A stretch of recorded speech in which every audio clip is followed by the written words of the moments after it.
I played it innocent, a feel of discontent. I'm finally facing it all, fearless.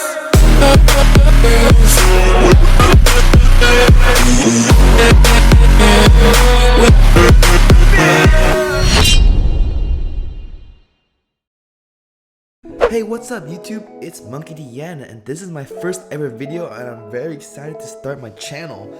I'm very new to this and I don't really know what I'm doing, but I'm just making this for fun because I really enjoy One Piece, and I hope you guys enjoy this video. So today we're gonna be ranking the top 12 supernovas of 2020. Number 12, we got Julie Bonnie. She, well, to be honest with you guys, there's not really much to say about her. She was beat by Blackbeard, she was caught by Kainu, and she was one shot by Bullet from One Piece Stampede. Not a very strong showing, if I had to say. I mean, to be honest, she was going against some pretty top tier characters, and she does have a pretty cool devil fruit where she could change people's age. Not really sure what that's about, but it seems pretty cool, and I'm sure she'll play a huge role in the story later on in the future. But as of right now, I'm gonna have to put her at last place. Number 11, we got Killer. He's one of the two right-hand man of a captain of the worst generation. He wields two large scythes, which is pretty freaking cool. And he was able to challenge Zoro and even injure him, which is a pretty big deal considering post-time skip, Zoro didn't really struggle with anybody. And actually, he didn't really struggle with Killer either, but he was able to injure Zoro, which is a pretty big deal. Number 10, we got Hawkins. Just like Killer, he was able to injure Zoro as well. And he even has this really cool devil fruit where he's able to turn into a really big, strong straw monster. I mean, that's pretty scary. Have you ever seen a straw monster? It's like a scarecrow, man. I ain't trying to fight a scarecrow. He did get defeated by Law in Wano, so that's why he's pretty low on his list. And he has a lot of lives, so he seems like a pretty cool person. But right now, he's at number 10. Number 9. We got Capone Bege. To be honest with you guys, he's pretty underrated. His devil fruit is basically a fortress devil fruit. He's literally a freaking fortress, man. If you're trying to fight him, you're fighting against a whole entire army. He literally one-shotted Oven with a pistol from super far away, like marksman. I mean, Usopp, come on, man. This dude, he's pretty freaking cool. He's the mafia leader, gang boss. Number 9, I'm gonna have to put Capone Bege. I mean, I'm not gonna put him any higher on the list because, I mean, he hasn't shown like compared to the rest of the people, and he doesn't show like the best physical like fighting prowess. But he's a tank, man. He's a freaking tank. At number 8, I'm gonna have to put Scratchman Apu. To be honest with you guys, I don't really like this guy, but you can't deny that he's freaking strong, dude. He literally was the only supernova pre-time skip that was able to do any damage against Kizaru, and that's saying something because everyone got wiped out in like half a second, literally a blink of an eye. But this dude, he just playing his piano teeth and just freaking exploded Kizaru into bits, man. I mean, he did get one-shotted right afterwards, but well, we're not gonna talk about that part. And if you guys are caught up to the manga, you should know that Apu literally damaged Luffy and Zoro. And keep in mind that this is Luffy after defeating Katakuri and learning Future Sight and Ryo. So that's a pretty big deal. At number 7, I'm gonna have to put X Drake. And X Drake, he's a pretty freaking powerful dude. He's an overpowered devil fruit where he can turn into a T-Rex, a Tyrannosaurus Rex, man. That's insane if you think about it. Like, you're literally going against a freaking dinosaur. I mean, he did get one-shotted by Kizaru pre-time skip, but we're gonna talk about post-time skip. In Wano, he's literally one of the Toby Roppo for Kaido's crew, and apparently he's the next in line to become a calamity if one of them were to get defeated.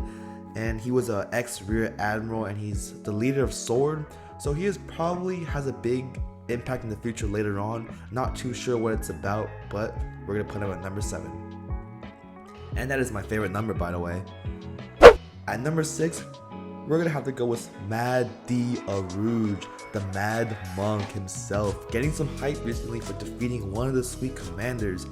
At first sight, when we first met him, we just thought he was a brute, and we thought he was the weakest one of the worst generation. But as you can tell from recently. He defeated one of the Sweet Commanders, which is a pretty insane feat if I say so myself. The more damage he takes, the stronger he gets, similar to Metal Bat from OPM. I look forward to seeing what he has in store for the future. What does Oda plan for him? But as of right now, we're putting him at number 6. Number 5, I mean, to be honest, some of you guys might be mad at this.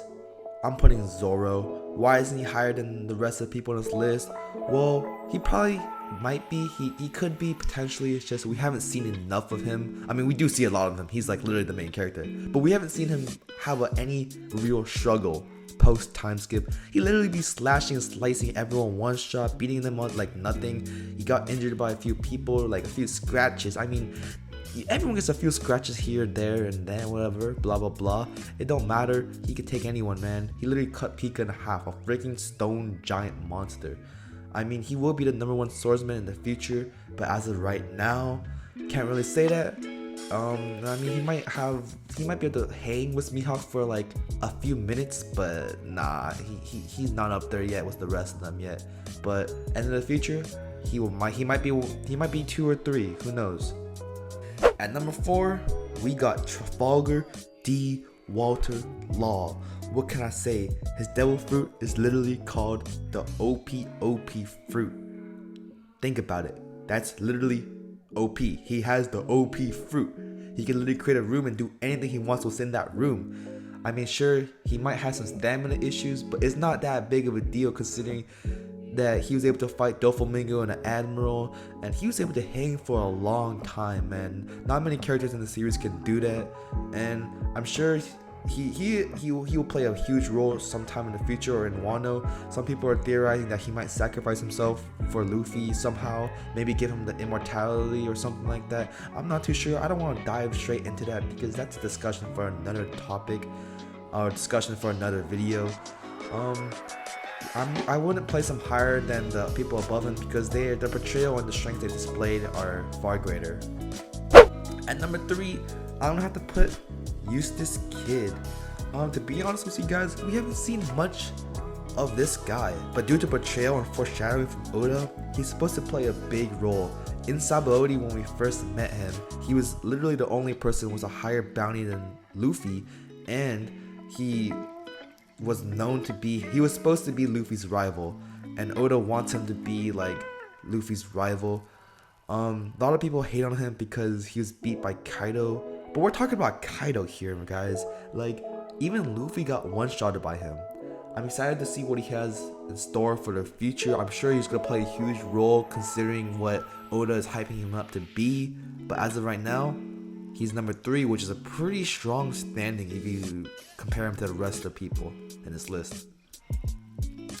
At number 2, we have we have Luffy. Obviously, you guys saw this coming. It's Luffy, Monkey D. Luffy, the main character of this anime that's been running for 20 freaking years, guys. He has Gear Force, Future Sight, Rio. His current bounty is 1.5 billion, and he's considered the 5th Emperor of the Sea. He outclasses everybody in terms of strength, hockey, clout. Luffy's the main character, obviously, and I'm expecting him to be number 1 by the end of the series. But at number 1, we have Blackbeard, Marshall D. Teach. You guys all saw this coming, not much to say here. He literally has 2 of the strongest devil fruits, the Earthquake fruit and the Darkness fruit, the strongest Paramecia and the strongest Logia. He's one of the 4 Yonkos. He is over 2 billion bounty berry. He just, my god, this dude is obviously going to be the main villain, main antagonist at the end of the series against Luffy. There's a lot of theories that he might get a 3rd devil fruit. We're not too sure, but this is one scary man, and he is also part of the D clan, so he obviously has lots to do in the future. Not too sure what the D means as of right now, but I'm excited for Luffy versus Blackbeard at the end of the series, and to be honest, a lot of the fights in the series. But this is my list for the top 12 strongest supernovas of 2020. keep in mind, this is my opinion and this is my list. You guys might have different opinions, and you guys can write it down in the comment below. Just please don't fight down there, and I'll respond to all of your comments, because I do read comments, because I mean, I'm a pretty new and upcoming YouTuber. I mean, not really upcoming because this is my first ever video, but you know how it goes. I mean, actually, I don't really know how it goes. This is my first video. But whatever, if you guys enjoyed this video, please leave a like and subscribe. That would help so much for this channel, and I'll be uploading weekly from now on, and I hope you guys enjoy. Have a safe trip. Or why the safe trip? I haven't really thought of an outro yet, but whatever. Bye guys.